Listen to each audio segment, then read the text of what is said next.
आता आपण बघूयात मराठा आरक्षणाबद्दलच्या टॉप 9 बातम्या। 288 पाडायचे की लढवायचे, बैठकीत ठरवणार जरांगेंचा इशारा। तर कृती करेपर्यंत एखाद्याच्या बोलण्यात तथ्य नाही, जरांगेंच्या आव्हानावर पंकजा मुंडेंचं उत्तर।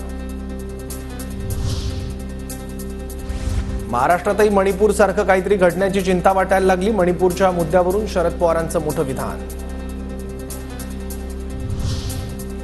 मराठा समाजाचे 225 आमदार निवडून आणण्याचा पवारांचा डाव, प्रकाश आंबेडकरांचा आरोप। तर फडणवीस आणि जरांगे पाटलांचं भांडण नकली, आंबेडकरांची टीका। मराठा आरक्षणाच्या मुद्द्यात फडणवीसांवर विनाकारण ओढलं जातंय हे प्रकाश आंबेडकर यांनाही माहिती, पण आंबेडकरांना राजकारणासाठी काही गोष्टी बोलाव्या लागतात। बावनकुळेंचा आंबेडकरांना टोला। प्रकाश आंबेडकरांचे आरोप मला धक्का देणारे, त्यावर माझा विश्वासच बसत नाही, मनोज जरांगेंचे वंचितच्या नेत्यांना प्रत्युत्तर।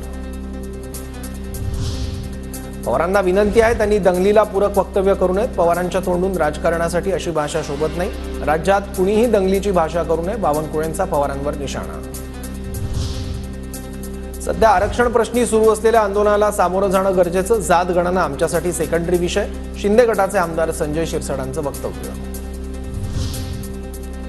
शरद पवार देशातील सर्वाधिक अनुभवी नेते, त्यांनी आरक्षणाबाबत भूमिका मांडावी। त्यांची भूमिका पूर्वीप्रमाणेच आहे की नवीन काही आहे, त्यांनी सांगावं, पंकजा मुंडेंचं आव्हान। महाराष्ट्र आणि मणिपूरची परिस्थिती वेगळी, महाराष्ट्र पुरोगामी राज्य, त्यामुळे तशी स्थिती महाराष्ट्रामध्ये येईल असं वाटत नाही। बच्चू कडूंची पवारांच्या विधानावर प्रतिक्रिया।